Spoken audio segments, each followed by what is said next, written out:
우리 옆에 분에게 하나님이 우리를 부르셨습니다. 이렇게 한번 같이 인사하면 좋겠습니다. 하나님이 우리를 부르셨습니다. 예. 한 주 동안 평안하셨습니까? 예, 지난주에 너무 날씨가 더워서 여러 가지로 좀 더위 때문에 고생을 많이 하셨을 텐데 건강 주의하시면 좋겠습니다. 한 가지 좀 질문을 드리겠는데요. 우리 옆에 분들하고 한번 잠깐 나눠보시죠. 나는 이럴 때 교회 오기 싫다. 언제 교회가 오기 싫으신지 우리 옆에 분하고 잠깐만 한번. 나는 솔직히 이럴 때 교회 오기 싫다. 1부 때 물어봤더니 남편과 싸울 때가 바로 나오더라고요. 나는 이럴 때 교회 오기 싫다. 손도 들어줬는데 저한테 말 안 해주고 우리 이모한테 말해주면 됩니다. 우리 옆 사람하고 잠깐만 좀 나눠보겠습니다. 나는 이럴 때 교회 오기 싫다.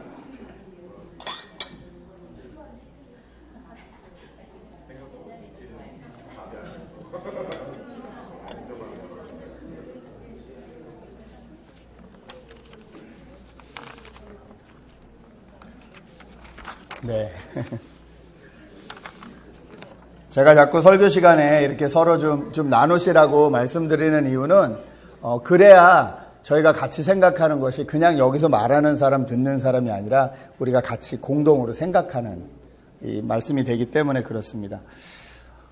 참 개인주의가 발달한 세대에 저희가 삽니다. 그리고 말씀이 넘쳐나는 세대에 삽니다. 그냥 가만히 집에 앉아서 핸드폰만 딱 켜고 버튼 한 번만 누르면 그냥 주옥 같은 설교들이 얼마나 나오는지 모릅니다. 그렇죠?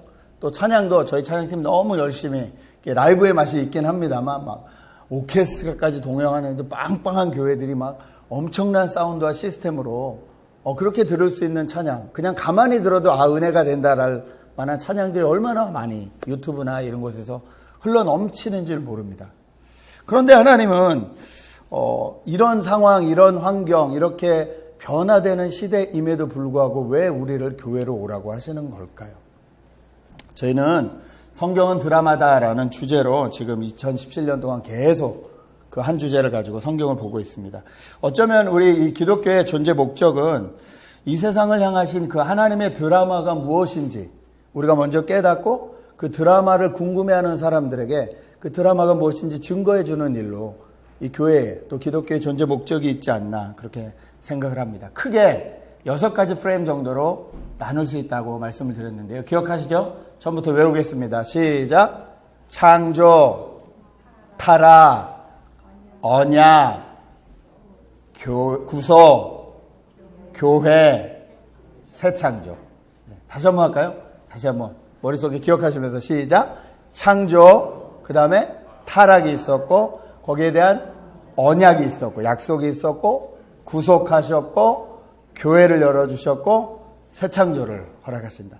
성경을 창세기부터 계시록까지 이렇게 쭉 6가지 큰 프레임으로 놓고 볼 수 있습니다. 저는 이제 교회 시대에 들어와서 지난주 성령으로 교회를 시작하신 이유에 대해서 말씀드렸습니다. 하나님께서 그 맥추절 첫 열매를 하나님 앞에 드리는 그날 성령이 임하셔서 교회를 시작하신 이유는 그 자리에 모인 사람들이 하나님의 첫 열매, 교회로서의 열매이기 때문에 그렇다고 말씀을 드렸죠. 우리가 온전히 하나님의 열매가 돼서 유대인들이 아니라 처음부터 조상부터 내려온 그런 사람이 아니라 돌을 들어서라도 아브라함의 자손을 만들 수 있는 하나님께서 정말 하나님의 이름으로 모인 그 사람들을 열매 삼아 교회 삼으시겠다 이렇게 시작이 되었습니다. 또 그 교회를 통해서 소통이 끊어진 것이 소통이 되라고, 하나님과의 관계가 소통되고 사람과의 관계가 다시 소통되고 언어가 나눠졌던 것이 소통되고 이것을 위해서 하나님께서 성령으로 교회를 시작해 주셨다 말씀드렸습니다. 그리고 그 교회를 통해서 지금도 계속 하나님의 역사가 이루어지는 것을 보게 하기 위해서 성령으로 교회를 시작해 주셨다고 지난주에 말씀을 드렸습니다. 베드로가 설교를 합니다. 설교를 하니까 15개 이상의 지방에서 온 사람들이 각자 자기의 말로 알아들었습니다. 그리고 그렇게 다 하나님의 말씀을 알아들은 다음에 오늘 첫 번째 한 말씀이 37절의 이 말씀입니다. 사람들이 이 말을 듣고 마음에 찔려서 형제들이여 우리가 어떻게 하면 좋겠습니까? 교회의 존재 목적은 여기에 있지 않나 싶습니다. 지금도 인생을 살면서 여러 가지 힘들고 어려운 것 가운데 답을 찾지 못해서 힘들어하는 분들이 계시는데 그분들이 도대체 어떻게 하면 될까? 라고 얘기할 때 이렇게 하면 됩니다라고 하나님의 드라마를 소개해 주는 역할. 이것이 우리 교회의 역할이 아닌가 싶습니다. 이 질문을 들었을 때 베드로는 이렇게 대답을 해줬습니다. 38절 회개하십시오. 그리고 여러분 각 사람은 예수 그리스도의 이름으로 침례를 받고 죄 용서를 받으십시오. 그리하면 성령을 선물로 받을 것입니다. 개인적으로 먼저 하나님 앞에 돌아오라고 말을 하고 있습니다. 회개는 하나님 앞에 돌아오는 것이거든요. 하나님을 떠났던 그 모든 마음과 몸과 모든 것들이 돌아오는 것. 먼저 돌아오는 것인데 마음으로만 하고 생각으로만 하는 것이 아니라 돌아오는 행위입니다. 분명한 모습들이 보여야 된다는 거죠. 거기서 멈추지 아니하고 침례를 받아라 합니다. 이것은 혼자 그냥 예수 믿습니다가 아니라 너의 믿음을 공적으로 나타내라는 것입니다. 여러분, 공적으로 우리의 믿음을 나타내는 게 믿음입니다. 예수 믿는 사람들이 많은 곳에서는 내가 예수 믿는 사람 같고, 그렇지 않은 것 가운데 있을 때는 내가 예수 믿지 않는 사람 것처럼 행동하는 것은 내 믿음을 고백하는 것이 아니죠. 베드로는 먼저 회개하고 마음으로 믿고 또 공적으로 그 모든 믿음을 표현하라고 그렇게 말을 하고 있습니다. 그렇게 되면 성령이 선물로 오실 것이다. 이렇게 말씀을 합니다. 그리고 38절에 이 약속은 여러분과 여러분의 자녀와 또 멀리 떨어져 있는 모든 사람, 곧 우리 주 하나님께서 부르시는 모든 사람에게 주신 것입니다. 교회는 분명히 저희 믿는 한 사람 한 사람, 이 교회입니다. 그런데 오늘 이 37절부터 39절의 말씀을 보면 하나님께 교회를 개인적으로만 부르신 것이 아니라 공동체로 부르셨음을 알 수 있습니다. 그 교회라는 공동체 안에 들어올 수 있는 조건은 딱 하나입니다. 하나님에게 부르심을 입은 모든 사람입니다. 교회는 어떤 장벽도 있어서는 안 됩니다. 어떤 문턱도 있어서는 안 됩니다. 교회 공동체에 들어올 수 있는 딱 한 가지 조건은 하나님의 부르심을 입었느냐 하는 것입니다. 하나님이 우리를 불러주셔서 이 자리에 앉아있느냐인 것입니다. 베드로는 이 교회를 말씀하시면서 성령으로 시작된 이 교회 시대를 말씀하시면서 하나님께서 우리를 한 사람 한 사람 부르셨는데 공동체로 같이 부르셨다. 이것을 지금 강조하고 있습니다. 왜 하나님은 우리를 그냥 개인으로만 불러주셔도 될 텐데 공동체로 불러주시는 걸까요? 그냥 개인으로만 하나님하고 관계를 맺고 살아가는 존재로만 있으라고 하면 집에서 유튜브를 보면서 예배를 드려도 될 것이고, 좀 귀찮은 날은 그냥 내가 시간을 마음대로 정해서 오늘은 오후 5시에 예배를 드려야지, 오늘은 아침 7시에 예배를 드려야지 내 마음대로 할 텐데 굳이 황금 같은 주일, 황금 같은 11시, 이거 어디 놀러 가지도 못하고 뭘 하지도 못할 딱 그 중간 시간, 그렇죠? 이민생활 참 뻑뻑하고 힘든데 조금이라도 더 쉬고 싶을 때인데 이 시간에 딱 이렇게 예배를 드리라고 공동체로 불러주시는 이유가 무엇일까요? 그 이유는 하나님이 공동체로 부르시는 것은 창세 때부터 하나님이 그렇게 일하셨기 때문입니다. 그리고 하나님의 그 드라마를, 함께 일하는 그 드라마를 교회라는 단체를 통해서도 계속 이루어가기 원하시기 때문입니다. 여러분, 하나님은 절대 혼자 일하지 않으십니다. 하나님은 항상 공동체로 일하십니다. 하나님이 천지를 창조하실 때도 혼자 창조하지 않으셨습니다. 성경을 보니까요, 창세기 1장 1절 2절에 이렇게 기록이 되어 있습니다.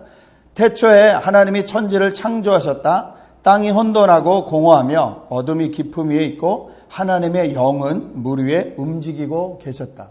처음에 천지를 창조하실 때도 하나님 혼자 계신 것이 아니라 하나님의 영, 하나님의 성령이 함께 하셨다는 거예요.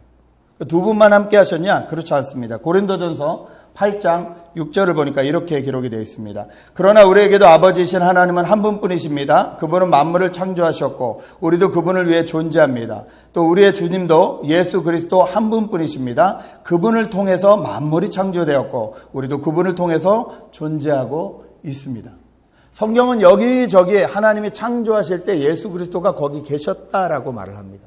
다시 말해서 창조 때부터 하나님은 하나님과 예수님과 성령님이 함께 공동으로 일을 하셨습니다. 그 공동으로 일하신 분이 사람을 만들 때는 어떻게 만드셨죠? 하나님께서 하나님의 형상을 따라 사람을 만드시되 어떻게 만드셨다고요? 남자와 여자로 만드시고, 이렇게 성경은 기록합니다. 혼자가 아니라는 거예요. 항상 공동체로 만들어 주셨다는 거예요. 사람도 공동체로 만들어 주셨다는 거예요. 뿐만 아니라 그 공동체로 만드신 사람을 하나님의 자녀로 부르는 과정도 에베소서 1장 5절은 이렇게 말합니다. 하나님은 하나님의 기뻐하시는 뜻을 따라 예수 그리스도를 통하여 우리를 하나님의 자녀로 삼으시기로 예정하신 것입니다. 나만이 아니에요. 나만이 아니라 우리예요. 우리를 함께 공동체로 하나님은 부르신다는 거예요. 왜 이렇게 함께 부르실까요? 태초에 하나님은 공동체로 시작을 하셔서 계속 공동체를 통해서 하나님의 역사가, 하나님의 드라마가 이어가기 원하시기 때문입니다. 그래서 오늘 이 성령이 임하고 교회가 처음 시작되는 이 사건에 아주 상징적인 숫자로 베드로의 설교를 듣고 그날 회개한 사람이 몇 명이라 그랬죠? 3,000명이다. 한두 명이 아니에요. 지금도 3,000명은 엄청 큰 교회죠. 아주 큰 교회 공동체로 시작을 해 주셨습니다. 여러분, 교회는 내가 교회지만 또한 우리가 교회입니다. 여러분, 이것을 저희가 분명히 알고 있어야 됩니다.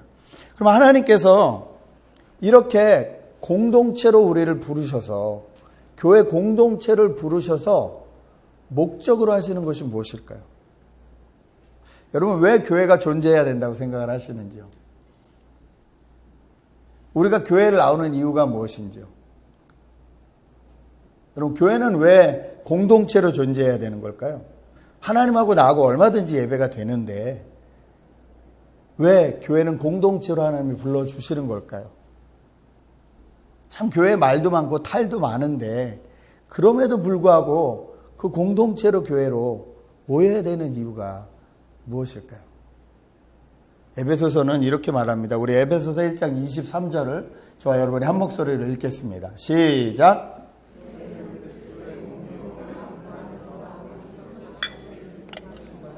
네, 한 번 더 읽겠습니다. 시작! 교회는 그리스도의 몸이요 만물 안에서 만물을 충만케 하시는 분의 충만함입니다. 네. 교회는, 우리는, 이 공동체는 예수님의 몸이라는 거예요. 그래서 이 몸이 해야 되는 역할은 뭐예요? 만물을 충만케 하시는 예수 그리스도의 충만함을 나타내는 것입니다. 교회는 예수 그리스도의 충만함을 나타내는 공동체라는 거예요.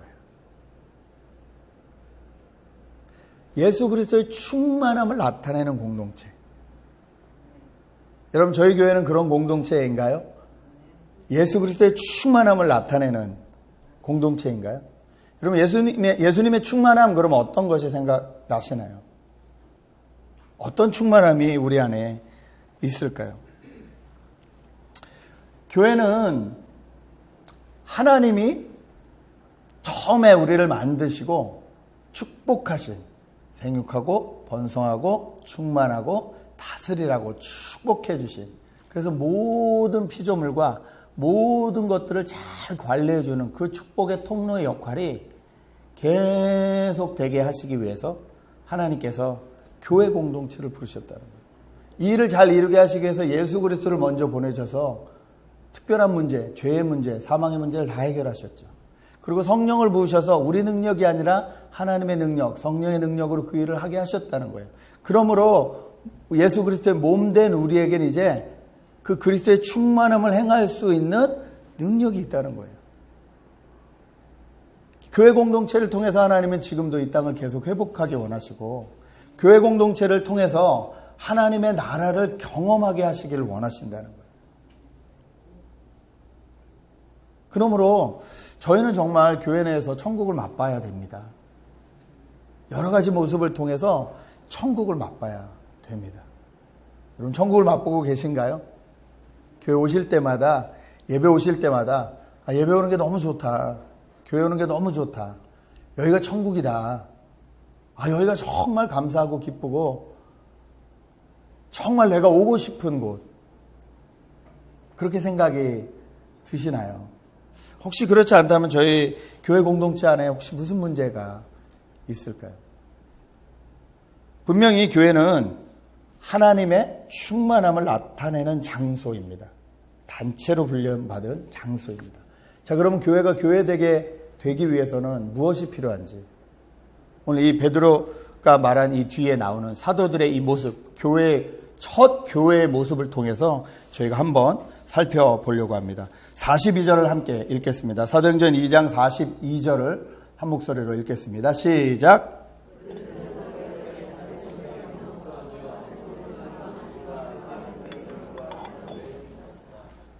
여러분, 교회가 세상 가운데 하나님의 충만함, 예수 그리스도의 충만함을 드러내는 장소가 되기 위해선 먼저 교회 공동체가 무엇인지에 대한 정체성이 바로 세워져야 됩니다. 교회 공동체의 정체성이 오늘 말씀에 이렇게 나와 있습니다. 사도들의 가르침에 몰두하고 서로 사귀는 일과 빵을 떼는 일, 이건 성찬을 말합니다. 빵을 떼는 일과 기도에 힘썼다. 여러분, 교회 공동체의 정체성은 여기서부터 시작돼야 됩니다. 그렇지 않으면 이게 사회에서 모이는 사교 모임하고 별 다름이 없습니다. 어떨 땐 사교 모임이 교회 모임보다 더 잘하는 것 같아요. 저희가 지금 유치원 공사를 하고 있는데, 어제 이제 유치원 공사를 하는데 저희 마당 쪽에 가면 이제 마당에 아스팔트를 한 이만큼을 깼어요. 깨서 이렇게 다 팠어요. 그 엄청 무거운 아스팔트를 다 들어서 지금 이제 쓰레기통 큰 게 와 있을 텐데 거기 다 옮기고, 이걸 왜 하냐 그랬더니 그 땅을 뭐라 그러죠? 토양 검사를 해야 되는, 토질 검사를 아이들이 혹시 문제가 있지 않게 그걸 하기 위해서 그걸 하는데, 보통 사람들 같으면 사람들을 불러다가 그걸 할 거 아니에요. 그런데 어제 보니까 다 엄마 아빠들이 와서 하는 거예요. 근데 여러분, 저희 들어오는 유치원이요, 백인들 유치원이잖아요. 비싸요. 한국 유치원하고 상대도 안 되게 비싸요. 3시간, 4시간만 가르치는데 1,000불이 넘어요. 그렇게 돈을 많이 내는데 애들 위해서 땅 파야 되니까 모이십시오 하니까 10몇 명이 모이더라고요. 아침 7시부터 우통 벗고 그걸 다 자기들이 나르더라고요. 제가 깜짝 놀랐어요. 저게 교회 공동체인데? 깜짝 놀랐어요. 얼마나 열심히 일을 하는지 몰라요. 분명한 목적을 가지고 얼마나 이 코퍼레이트를 잘하는지 몰라요. 그분들 또 동기부여가 되면 또 열심히 일하잖아요. 자기 일처럼 하잖아요. 그러니까 애들 풀어놓고, 애들 밑에 방에 풀어놓고 하면서 열심히 정말로 땀을 흘려 수고하는 모습을 보고 제가 참 감동을 받았습니다. 그럼에도 불구하고, 그렇게 훌륭한 일들을 열심히 함에도 불구하고 교회 공동체와의 다른 점이 있다는 거예요. 그것이 무엇이냐? 교회 공동체는 하나님의 말씀을 중심으로 모인 곳이라는 거예요. 이게 왜 중요하냐면요, 사람은 각자의 기준이 있거든요. 각자의 삶의 방법과 기준이 있는데 이것들이 다 정답은 아닙니다. 우리 인생에 대해서 정확한 기준을 가지고 정확히 우리를 심판해 주시고 정확히 우리에게 상급을 주실 수 있는 분은 하나님이시고, 이 하나님의 말씀이 그 기준이 됩니다. 그러므로 교회 공동체는 어떤 일을 할 때에 이 말씀에 맞나 안 맞나가 중요한 거예요. 그것을 우선으로 하는 거예요. 그리고 예수 그리스도가 우리를 위해서 하신 일, 십자가에 달려 죽으셔서 죄 문제를 해결하신 일, 그리고 다시 부활하셔서 우리의 첫 소망이 되신 일, 이것을 기념하는 성찬을 같이 떼는 게 중요한 거예요. 왜냐하면 예수님을 계속 기념하고, 우리는 그리스도인이라는 사람들은 예수님을 따라가는 사람들이라는 정체성을 분명히 하기 때문에 그렇습니다. 그리고 전심으로 기도하는 거예요. 이 모임이 어쩌면 일반적인 어떤 목표를 가지고 세상에서 사람들이 열심히 일하는 모임보다 뭔가 힘도 없고 뭔가 영향력도 없고 뭔가 아무런 역사도 일어나지 않는 것처럼 보일 수 있습니다. 그러나 분명한 건 하나님은 이 교회 공동체를 먼저 하나님의 정체성을 위해서 불러주셨다는 거예요. 우리가 많은 일을 하는 것 같지만 실은 우리 뜻대로 되는 건 별로 없습니다. 그렇죠? 저희는 우리가 최선을 다해 살지만 하나님의 방향 안에서 하나님의 방법대로 하나님의 때에 그렇게 살겠다고 기도하는 사람들이잖아요. 전적으로 하나님을 의지하는 사람들이잖아요. 누가 그러더라고요. 주일날 차라리 일 나가서 돈을 더 많이 벌어서 헌금하는 게 더 낫지 않냐. 재정엔 도움이 되겠죠. 하나님이 원하시는 방법은 그게 아니잖아요. 교회 공동체는 항상 우리의 정체성이 뭔지를 알아야 됩니다. 그래야 정말로 이 땅에 충만한 역할을 감당할 수 있습니다. 이게 바뀌기 시작하면 충만해 보이는데 그렇지 않다는 거예요. 여러분, 교회 공동체로 저희가 이 땅을 충만하게 하기 위해서는 먼저 교회 공동체로 부르신 정체성이 무엇인지를 분명히 하십시오. 하나님의 말씀을 읽는 이유도 여기 있고, 저희가 모여서 예배하는 이유도 여기 있고, 성찬을 떼면서 예수 그리스도를 기념하는 이유도 여기 있습니다. 우리의 아이덴티티 때문에 그렇습니다. 두 번째, 교회 공동체에는 무엇이 있어야 되는가? 이 세상을 충만하게 하기 위해서 44절, 45절을 같이 읽으시겠습니다. 44절, 45절 읽습니다. 시작.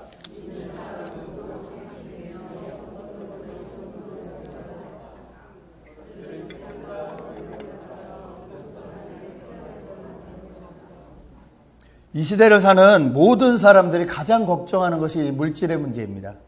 이거는 교인이든 아니든 상관없어요. 제가 어제 서점을 갔더니 물질 걱정하지 않는 그리스도인이라는 책이 나와 있더라고요. 오직 그리스도인들 물질 걱정을 많이 했으면 책 제목이 물질 걱정하지 않는 그리스도인. 그래서 나중에 한번 사서 읽어봐야겠다, 뭐라 그러나 제 생각을 했어요. 항상 이 돈이 문제거든요.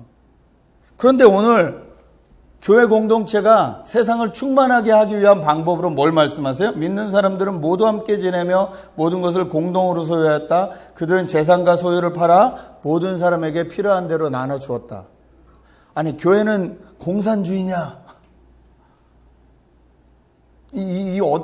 예수 믿으면 다 내가 가진 거 다 내놔야 되는 거냐, 이거?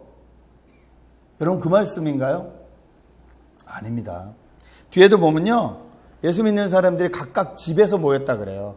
그러니까 집 있는 사람이 다 집 팔아서 헌금했다는 소리가 절대 아니에요. 그러나 분명한 건 뭐냐면요, 필요로 할 때에 자기의 것을 나눌 수 있었다는 거예요. 그리고 그 나누는 일을 적극적으로 하였다는 거예요. 소극적으로 하지 않고 적극적으로 하였다는 거예요. 하나님이 이 일을 통해서 만물을 충만하게 하시겠다는 거예요. 성경에 바울이 돌아다니면서 여러 군데서 선교를 했지만 선교할 때마다 꼭 한 말씀이 있습니다. 내가 가기 전에 너희가 헌금을 준비해 놔라. 그래서 저 어려운 예루살렘 교회를 너희가 도왔으면 좋겠다. 교회가 교회를 돕도록 권면하고 헌신하고 하는 일을 꼭 바울이 그렇게 시켰습니다. 예수님도 그랬죠. 유대인들이 장난치고 하나님 앞에 드리기 싫어서 이건 어쩌고 저쩌고 이렇게 얘기했을 때, 세금이 어쩌고 저쩌고 얘기했을 때 하나님 것은 하나님께 하고 가이사 것은 가이사께 해라. 하나님은 분명히 물질에 대해서, 예수님은 분명히 물질에 대해서 여러 번, 아주 많이, 성경에 정말 많이 이 돈에 대한 이야기를 하십니다. 왜냐하면 이 물질로 인해서 우리가 풍족함을 나눌 수 있기 때문에 그렇습니다. 충만함을 나눌 수 있기 때문에 그렇습니다. 저희가 4차 산업 하는 시대에 삽니다. 그래서 어떤 이 프로그램을 보니까 4차 산업에 대해서 얘기를 하는데 가장 큰 문제점 중에 하나는 이거라 그래요. 옛날에 예를 들어서 10사람이 일을 했어요. 10사람을 일을 해서 어떤 물건을 10개를 만들어냈어요. 그리고 10개를 만드느라고 일한 수고비를 받아서 월급을 해서 또 그 월급 받은 걸로 또 이렇게 생활을 하고 이렇게 했는데 점점 4차 산업이 될수록 10사람이 필요가 없어지는 거예요. 10개를 만드는데 한 사람이면 되는 거예요. 나머지는 다 기계가 하는 거예요. 근데 10개가 아니라 10개 이상도 만들어낼 수 있는 거예요. 그럼 일단 9사람은 일을 못하니까 월급을 받지 못하게 되는 거예요. 그럼 문제가 뭐가 되냐? 아무리 많이 만들어놔도 이걸 쓸 사람이 없는 거예요. 기계는 물건을 안 쓰니까 아무리 많이 물건을 만들어도 사줄 사람이 없는 거예요. 돈이 없으니까.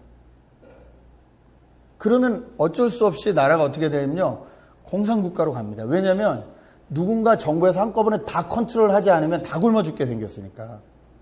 이게 이제 4차 산업으로 가는 어려움 중에 하나거든요.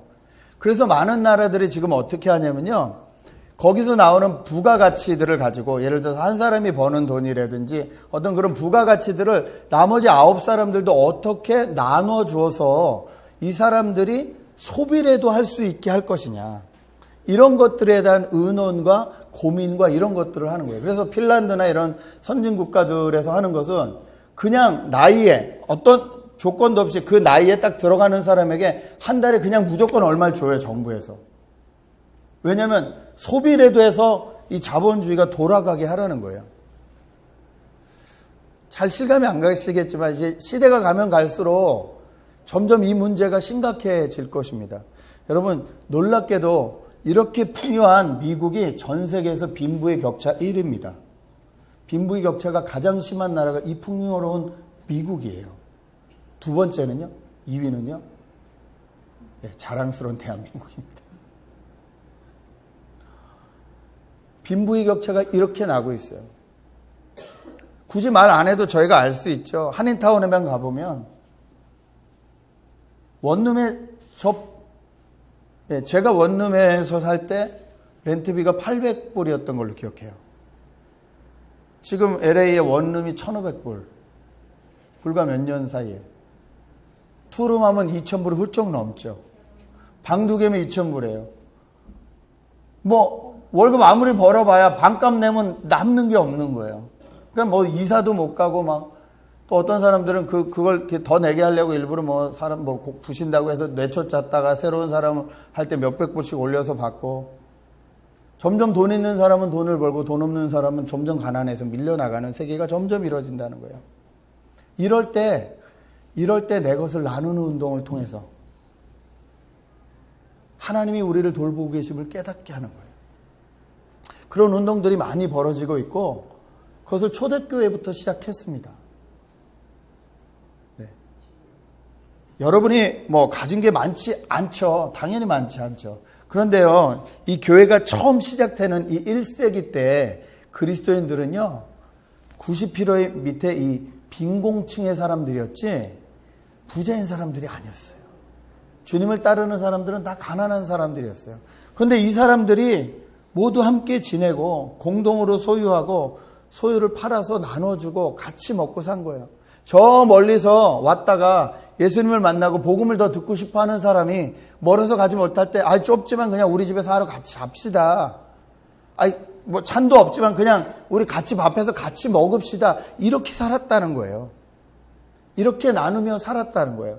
그리고 그 안에서 하나님의 충만함으로 계속 채워지기 시작했다는 거예요. 오히려 많이 가지고 있으면서도 솔직하지 못해서 하나님 앞에 솔직하게 드리지 못한 아나니아와 삽비라 같은 사람들은 오히려 드리고도 벌을 받는 그 기록을 일부러 사도행전에 실어 놓으셨다는 거예요. 왜요? 교회 공동체는 이 물질을 나누는 훈련을 통해서 하나님의 만물에 충만하게 하심을 이루어가는 공동체이기 때문에 그렇습니다. 여러분, 이 훈련 잘 받으십시오. 이 훈련은 저희가 이 땅에서 사라질 때까지 계속되는 훈련이에요. 저희 안에 계속 일어나는 훈련이에요. 그렇잖아요. 계속 이게 어렵잖아요. 그러니까 저희가 이런 이 제도를 만들어가고 같이 힘을 합하고 같이 이렇게 좀 흘러가는 것들이 있고 이렇게 만드는 것이 너무 중요해요. 참 감사한 것은 저희 교회에는 그런 제도들이 좀 있습니다. 여러분에게 다 공개는 해드리지 않고 말씀은 드리지 않아서 그렇지 저희 교회는 구제 프로그램이 있고요. 또 이 장학금 프로그램도 있고 그렇습니다. 거기에 대한 결정들은 여러분이 뽑아주신 실행위원들이 정말 기도하고 준비해가지고 정말 필요하다고 할 때는 합니다. 근데 여러분에게 좀 요거는 광고를 드려야겠다 싶어서 광고를 드리는 것은 예를 들어서 저희 교회 구제 프로그램이 있는데 그게 뭐냐면요. 한 가정이 갑자기 어떤 일로 인해서 수입이 전혀 없어졌을 때 예를 들어서 뭐 갑자기 실직을 당했다거나 아니면 갑자기 큰 병에 걸려서 일을 하지 못하게 돼서 남편도 아내도 전혀 일하지 못하게 됐을 때 그럴 때 그런 상황이 생긴 우리 성도님들이 계시면 우리 교회 기준에 맞는 분이면 그분을 놓고 저희가 실행위원들이 같이 검토합니다. 그리고 그분의 사정을 알아봅니다. 그리고 충분히 알아본 다음에 이게 필요하다 싶으면 최대 렌트비로 3개월까지를 그냥 보조합니다. 그게 왜 필요하다고 생각을 했냐면 먹는 건 좀 줄이면 되는데 집에서 쫓겨나면 갈 데가 없더라고요. 이게 제일 어렵더라고요. 그래서 적어도 이런 제도는 있어야겠다. 그래서 저희 교회가 실천하고 있고 이렇게 하고 있습니다. 여러분이 정말 애쓰고 힘써서 주시는 헌금으로 저희가 그런 역할들을 감당하게 되는 거예요. 정말 바라옵기는 정말 하나님께서 저희도 채워주시고 저희 교회도 채워주셔서 그런 펀드들이 좀 많았으면 좋겠어요. 교회 내에서 멈추지 않고 정말로 그냥 이렇게 작은 물질에도 예를 들어 10,000불이면 10,000불 이렇게 딱 이웃을 위한 헌금이 있었으면 좋겠어요. 그래서 정말 그분이 정말 급할 때 1,000불 빌려갈 수 있는 거예요. 또 형편이 낮으면 갚아주시는 거예요. 무이자로. 예. 아니 그러면 목사님 그 10명이 다 가져가요. 저라고 그런 생각 안 하겠습니까? 뭐 그분은 가져가서 마음이 편하시겠어요? 오직하면. 근데 교회가 그렇게라도 좀 세상을 도울 수 있는 길이 열렸으면 제발 교회가 돈 쌓아놓고 자기들끼리 돈 싸움한다 이런 소리 안 듣고 교회가 정말 좀 교회다워질 수 있었으면 좋겠다는 거예요. 초대교회는 그것이 있었어요. 그리고 이 일들을 통해서 만물이 충만케 되는 것들을 주변 사람들이 경험하게 된 거예요. 마지막으로 교회 공동체에 무엇이 있었나? 가장 중요한 건데요. 46절, 47절을 함께 읽겠습니다. 46절, 47절 읽습니다. 시작.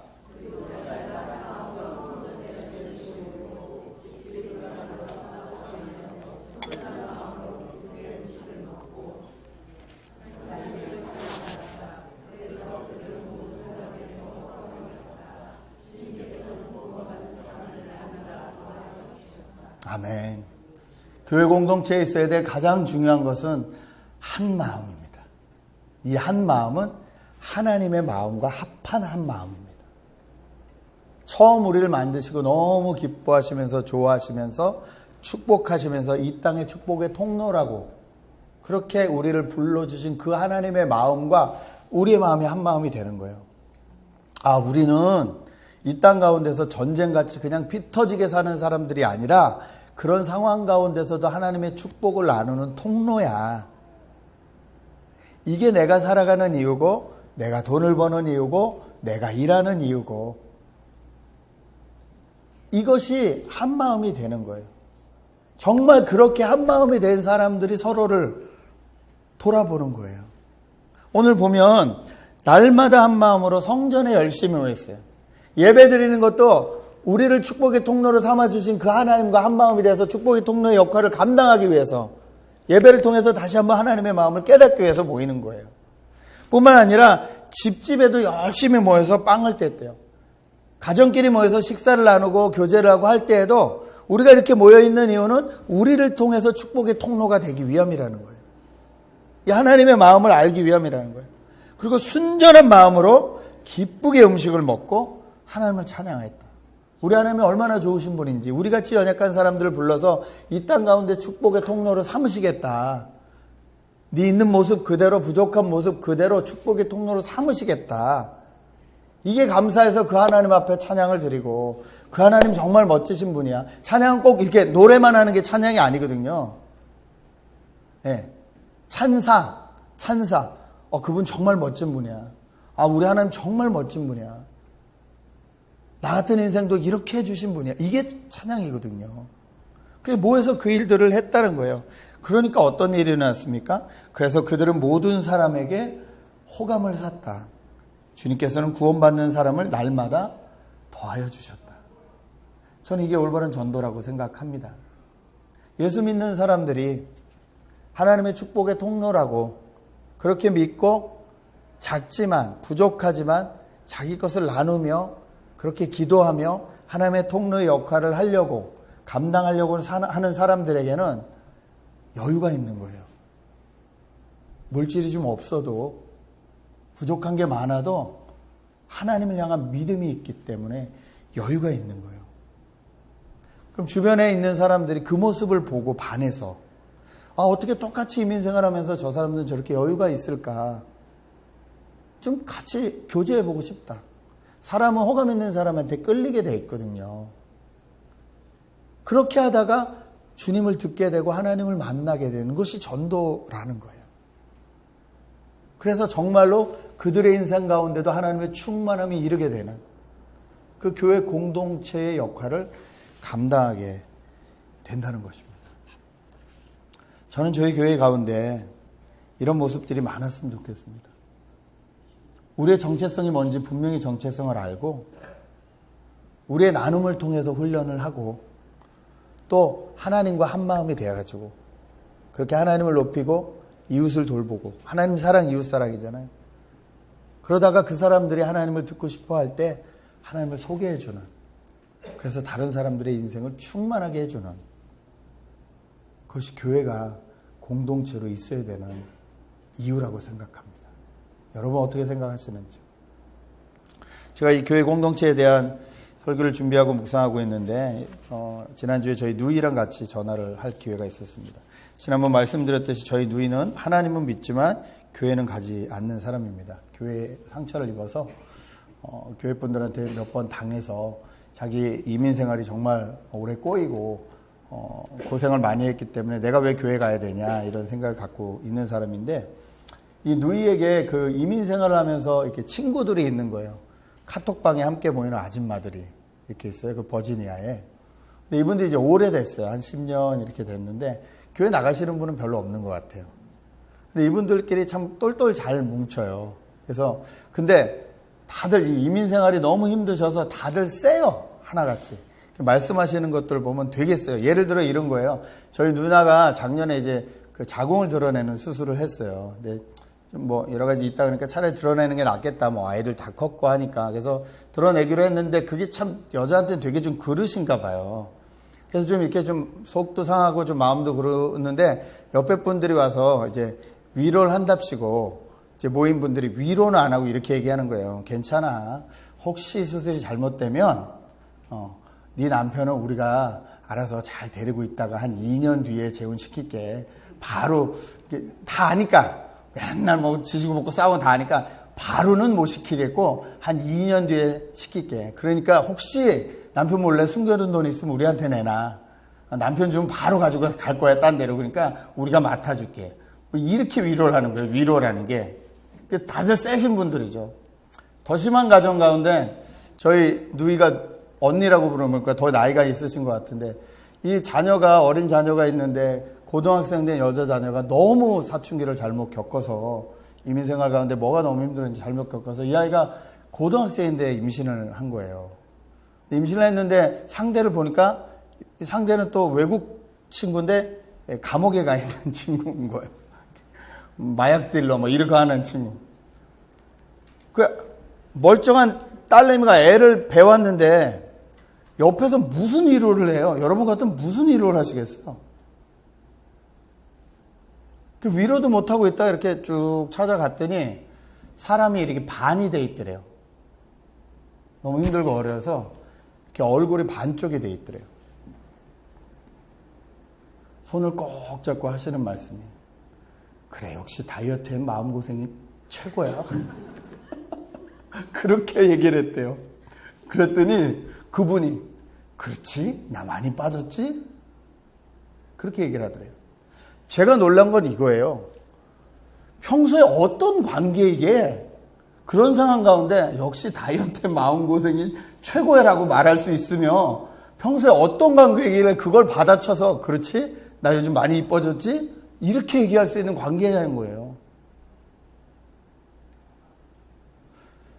제가 저희 누나랑 한참 얘기를 하는데 맨 마지막에 누나가 그렇게 얘기를 하더라고요.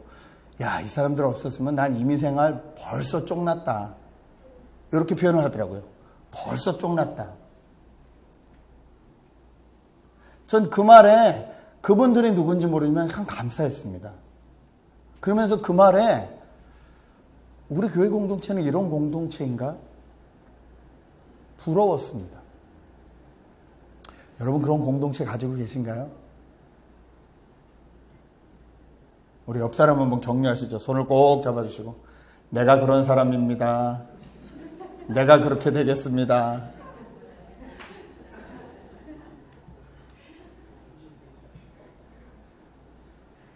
예수를 잘 모르는 사람들도 물론 필요에 의해서도 그렇겠지만 그렇게 열심히 모여서 살려고 하는데 충만하신 하나님, 충만하신 예수 그리스도의 충만을 이 땅에 나타내라고 불림받은 저희 교회 공동체라면 적어도 저희 안에서 이것들이 차고 넘쳐야 되지 않겠습니까? 십시일반해서라도 물질만 나누는 것이 아니라 마음을 나누고 시간을 나누고 믿음을 나누고, 이게 정말 하나님이 원하시는 교회 공동체의 모습이 아닐까요? 그러기 위해선 각자 부르심에 따라 해야 될 일이 있는 줄 믿습니다. 저희가 7월이 끝나고 8월 첫 번째 성찬을 뗍니다. 여러분 어떤 마음으로 성찬에 참여하기 원하시나요? 나는 어떤 공동체를 이루기 원하며 나는 그 공동체를 이루기 위해서 어떤 일을 하고 있는지 다시 한번 마음을 다잡으시고 그 공동체로 살아가기 힘쓰시는 저 여러분 되실 주님의 이름으로 축복합니다. 지금 함께 기도하겠습니다.